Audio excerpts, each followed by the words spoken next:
पर मुझे लगा कि AUDF, कांग्रेस और बीजेपी अंदर से दे आर वन। जब भी मुझे ये सवाल कोई पूछता है, मुझे लगता है कांग्रेस ने मुझे छोड़ दिया, मैंने कांग्रेस को नहीं छोड़ा। बीजेपी ने किस तरह से AUDF और कांग्रेस के अंदर घुस के पूरा असेंबली इलेक्शन खराब किया। नमस्कार। কংগ্ৰেছৰ পৰা ৰিপুণ বৰাই যেতিয়া তৃণমূল কংগ্ৰেছত যোগদান কৰিলে তাৰ পিছতেই যেন অসমৰ ৰাজনীতিত এক নতুন ধুমুহাৰ সৃষ্টি হৈছে আৰু আমি আজি উপস্থিত আছোঁ এটা বিশেষ স্থানত গুৱাহাটীৰ, আৰু মোৰ লগত আছে ৱেষ্ট বেংগলৰ সাংসদ সুস্মিতা দেৱ। আৰু নতুনকৈ চিনাকি কৰি দিয়াৰ আচলতে কোনো ধৰণৰ প্ৰয়োজন বোধ মই কৰা নাই, কাৰণ কিয় সুস্মিতা দেৱক নজনা কোনো মানুহ নাই। তেখেতৰ পিতৃ পূৰ্বতে যি প্ৰাক্তন মন্ত্ৰী হিচাপে ইয়াত অসমত সেৱা আগবঢ়াই থৈ গৈছে, তো তেওঁ সেই একে ধৰণে তৃণমূল কংগ্ৰেছৰ এতিয়া সাংসদ, কিন্তু তাৰ পূৰ্বে তেওঁ যি আমাৰ ভাৰতীয় জাতীয় কংগ্ৰেছ, সেই জাতীয় কংগ্ৰেছৰ তেওঁ ইয়াত সাংসদ হিচাপে আছিল। আজি মোৰ তেওঁৰ লগত উপস্থিত আছে। মই কেইটামান প্ৰশ্ন যে তৃণমূল কংগ্ৰেছ সন্দৰ্ভত বিভিন্ন ধৰণৰ প্ৰশ্নৰ অৱতাৰণা হৈছে, সেই প্ৰশ্নকেইটা তেওঁৰ পৰা উত্তৰখিনি মই জানিবৰ চেষ্টা কৰিম। প্ৰথমতে মেম, आपको हम लोगों का जो न्यूज़ पोर्टल है न्यूज़ नेस्ट में आपको स्वागत करते हैं। मेरा एक सीधा क्वेश्चन आपसे, काफ़ी टाइम आपने कांग्रेस में टाइम दिया है, उससे आपको मतलब एज ए MP आप काफ़ी टाइम सेवा भी किया है असम के लिए। अभी आप तृणमूल में गए, एक्चुअली ये जो कांग्रेस जो है क्यों छोड़ के आप मतलब तृणमूल में चला गए? पहला क्वेश्चन मेरा, क्योंकि आपका पिताजी भी कांग्रेस में था। हाँ, और आपको भी एक वो मिला था, ऑल इंडिया महिला कांग्रेस का भी आपको एक पोर्टफोलियो मिला था। क्या बोलना चाहेंगे आप इस मैटर में? जब भी मुझे ये सवाल कोई पूछता है, मुझे लगता है कांग्रेस ने मुझे छोड़ दिया, मैंने कांग्रेस को नहीं छोड़ा। लास्ट असेंबली इलेक्शन 2021 में जिस तरह से उन्होंने बराक वैली को ट्रीट किया या कछार लोकसभा कॉन्स्टिट्यूएंसी को ट्रीट किया, whether it is alliance, whether it is candidate selection, whether it is organisation, मुझे अच्छा नहीं लगा। फिर भी मैंने काम किया, और आपको पता है कि महाजोट को बराक वैली में 9 out of 15 सीट्स मिला। Doctor Himanta Biswa Sarma is on record saying they have not BJP's performance in Barak valley was bad. So मैंने काम किया, पर मुझे लगा कि AUDF, कांग्रेस और बीजेपी अंदर से दे आर वन। मैंने बहुत केयरफुली वॉच किया AICC के लीडर्स ने क्या किया, कांग्रेस के कुछ लीडर्स ने क्या किया, और बीजेपी ने किस तरह से AUDF और कांग्रेस के अंदर घुस के पूरा असेंबली इलेक्शन ख़राब किया।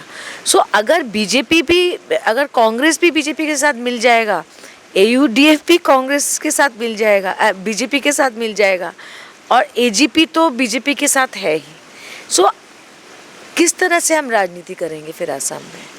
सो मेरा ये निर्णय था कि अगर बीजेपी से फाइट करना है, ऐसे एक पार्टी और लीडरशिप की ज़रूरत है, जो मैंने ममता दीदी में देखा और तृणमूल कांग्रेस में देखा। इसलिए मैंने कांग्रेस छोड़ा, पर मैंने अपना आइडियोलॉजी नहीं छोड़ा, क्योंकि तृणमूल कांग्रेस का आइडियोलॉजी बिल्कुल सेक्युलर है, इंक्लूसिव है, प्रोग्रेसिव है। So I made no ideological shift in joining Trinamool. I join Trinamool Congress to fight the BJP। एक और क्वेश्चन आपसे है कि बहुत आदमी बोलते हैं, अभी भी एक चर्चा का विषय हो रहा है कि आप लोग सिर्फ बेंगली सेंटिमेंट क्रिएट करने के लिए तृणमूल आया है असम में, तो ये क्या आप बोलना चाहेंगे इस मैटर के ऊपर? क्योंकि आप लोग भी एक पॉलिटिकल पार्टी है, और मेरा ख्याल से पॉलिटिकल पार्टी का ऐसा कोई सेंटिमेंटल, क्योंकि हम लोग एक धर्मनिरपेक्ष राष्ट्र में हम लोग रहते हैं, इसमें आप लोगों का क्या विचार है? आप क्या बोलना चाहेंगे? देखिए, तृणमूल कांग्रेस बंगाली पार्टी है। ये जो लोग तृणमूल कांग्रेस आसाम आने से डर रहे हैं, वो ये प्रोपेगेंडा कर रहे हैं। जो बीजेपी का फाउंडर मेंबर था श्यामा प्रसाद मुखर्जी, वो कहाँ से है? बंगाल से है। तो बीजेपी क्या बंगाली पार्टी है? देखिए, तृणमूल कांग्रेस, ममता दीदी जो भवानीपुर से जीते हैं, आपको पता है 40% लोग भवानीपुर में नॉन बंगाली है, और वो ममता दीदी को जिताया। दूसरी बात, आज 1000 लोग ज्वाइन किया। उसमें डिमा हसाओ के लोग थे, उसमें अपर असम के लोग थे, उसमें लोअर असम के लोग थे, बराक वैली के लोग थे। तो जो ये 1000 लोग आज ज्वाइन किया वो सिर्फ बंगाली नहीं थे, और इसी से बीजेपी डर रही है। मैं आसाम की जनता से कहूँगी कि प्राइम मिनिस्टर गुजरात से हैं, तो क्या बीजेपी गुजराती पार्टी है? अमित शाह गुजरात से है, 2 लोग चला रहे हैं, तो क्या ये गुजराती पार्टी है? ये प्रोपागेंडा है, क्योंकि वो तृणमूल कांग्रेस के आने से डर रहे हैं। क्योंकि अगर बीजेपी को किसी ने हराया है, वो तृणमूल कांग्रेस ने हराया है। देखिए, आम आदमी पार्टी पंजाब में जीता है, पर आम आदमी पार्टी कांग्रेस को हराया है, और ममता दीदी ने बीजेपी को हराया है। So we are not a party for one community one caste. I understand Assam very well, and I assure you कि तृणमूल कांग्रेस में आज डिमासा लोग भी ज्वाइन किया, कुकीज़ भी किया, आज दाइमारी लोग भी किया, आज बंगाली लोग भी किया, मुस्लिम भी किया, असमीज़, हिंदू, अहोमिया मानू ज्वाइन करेছে। So it is a party of all people. This is a negative propaganda because they are scared of Trinamool Congress. That's what I think. और एक जैसे रिपुन बरा ने ज्वाइन किया, उसको पूरा आसाम का एक मतलब पूरा का पूरा वो मिला, तो कांग्रेस से वो गया, और वो भी एपीसीसी का चेयरमैन था यहाँ में। तो सब आदमी बोल रहे हैं, अभी कांग्रेस का भी जो चेयरमैन है भूपेन बरा, वो भी बोल रहा है कि मतलब कांग्रेस उसके लिए ख़त्म हुआ है। अभी तृणमूल के लिए भी रिपुन बरा का जो अवदान है वो कैसा रहेगा? रिपुन बरा तृणमूल को भी इस स्थिति में लेके जाएगा क्या? आपका भी क्या विचार है? कि भूपेन बोरा जी ने कहा है कि रिपुन बोरा जी के लिए कांग्रेस ख़त्म हुआ, अभी तृणमूल ख़त्म होगा। मैं भूपेंद्र को कहना चाहती हूँ, आप क्या कर रहे हैं? आप तो प्रेसिडेंट हुए क्या 3-4 महीना हो गया, आप अपना काम संभालिए ना। अगर कांग्रेस का इतना बुरा हाल हुआ है, इसके लिए 1 या 2 पीपल आर नॉट रिस्पॉन्सिबल। जब 21 का इलेक्शन हुआ, उसमें नेतृत्व में गौरव गोगोई जी थे, प्रद्युत बोरदोलोई जी थे, क्या नाम है, अब्दुल खालिक जी थे, भूपेन बोरा खुद थे, राणा गोस्वामी थे, बहुत लोग थे। So you can't say Ripun बोरा जी ने ख़त्म कर दिया, कांग्रेस को एआईसीसी ने ख़त्म कर दिया। रॉन्ग डिसीजंस ऑफ एआईसीसी, और उन्होंने आसाम में आके प्रेसिडेंट स्टूल चलाया। रिपुन बोरा को 9 बजे सुबह फ़ोन करके कहा 11 बजे प्रेस मीट है, बीपीएफ ज्वाइन कर रहा है, पता ही नहीं रिपुन बोरा जी को। सो भूपेंद्र को मैं कहूँगी, भूपेंद्र आई रिस्पेक्ट यू, और आप पर्सनल अटैक मत कीजिए, आप अपने काम पे ध्यान दीजिए। 24 में लोकसभा का इलेक्शन आ रहा है, 23 में पंचायत है। हाँ पंचायत है, तो इसमें कितना आप लोग आशावादी है कि हम जो तृणमूल है टीएमसी आसाम में एक मतलब यूँ निभाए, हम लोग पूरा एक अवदान हम देंगे कि आगे हम जाएंगे, एक विरोधी का एक भूमिका लेंगे? क्या आपका विचार क्या है इसमें? देखिए, ग्रास रूट में बहुत लोग बीजेपी से नाराज़ हैं, पर उनको समझ नहीं आ रहा किसको वोट दें, क्योंकि कांग्रेस का संगठन ज़ीरो है। ठीक है, so Congress is not being able to fight at the grass root. So लोग स्ट्रॉन्ग लीडरशिप चाहते हैं, विजन चाहते हैं, और हम we will start our electoral journey from panchayat, क्योंकि panchayat is the most important election of the grass root, panchayat and municipality. देखिए, municipality हम लड़ नहीं पाए बिकॉज हमारे पास तब स्टेट प्रेसिडेंट नहीं था, तो हमने स्टेट प्रेसिडेंट बिल्कुल अभी लिया है। So I believe that panchayat से हम शुरू करेंगे और हम ग्रास रूट में लीडर्स तैयार करेंगे। सो हमारा पार्टी का नाम तृणमूल कांग्रेस है। तृणमूल माने कि मीन्स ग्रास रूट। सो हम तृणमूल लेवल से ऑर्गेनाइजेशन बिल्ड करेंगे, फिर इलेक्शन में जाएंगे। Without organisation you cannot fight an election. That is the reason Congress is failing, because organisation is dying. वो वर्कर को इज्जत नहीं देता Congress, that's the problem. So ये हम अलग तरीके से करेंगे और हम पंचायत से शुरू करेंगे।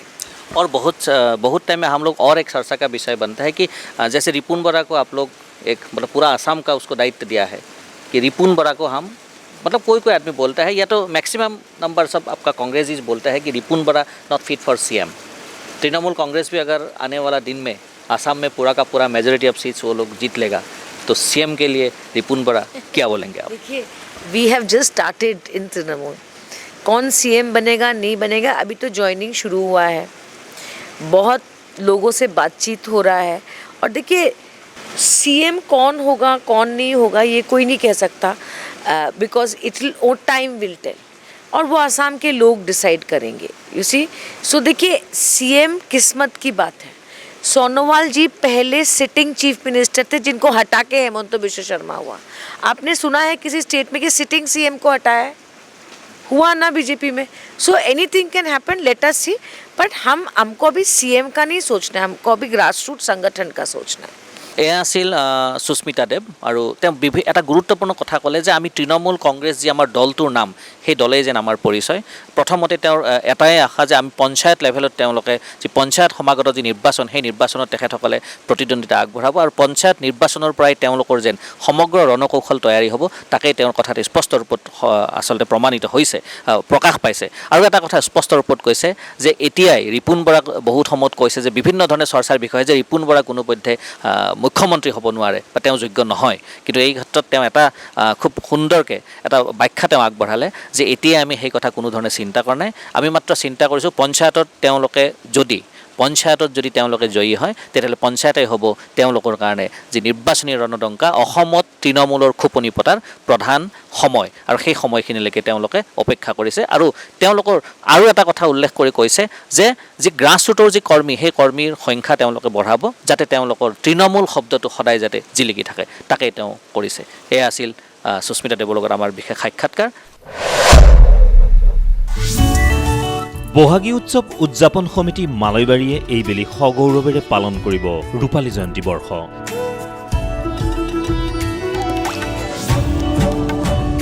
সেই উপলক্ষে চলিত বৰ্ষৰ 17 আৰু 18 মেত মালৈ ক্ষেত্ৰত আয়োজন কৰা হৈছে দুদিনীয়া বৰ্ণাঢ্য কাৰ্যসূচীৰ। 17 মেৰ সাংস্কৃতিক মঞ্চ মুখৰিত হ'ব চতুৰ্থ অসম আৰক্ষী বাহিনীৰ দ্বাৰা পৰিৱেশিত বিহু হুঁচৰিৰে।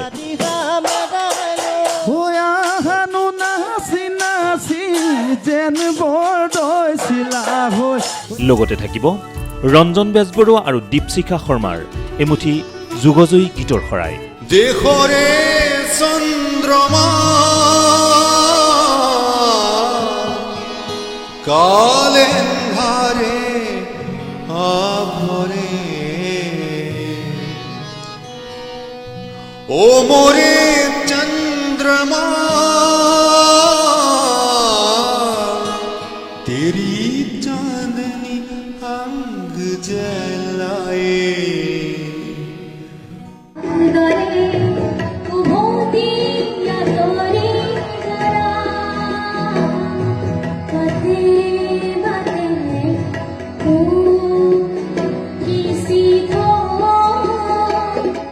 আনহাতে 18 মেৰ সন্ধিয়াৰ মুখ্য আকৰ্ষণ প্ৰিয়ংকা ভৰালীৰ সংগীতানুষ্ঠান।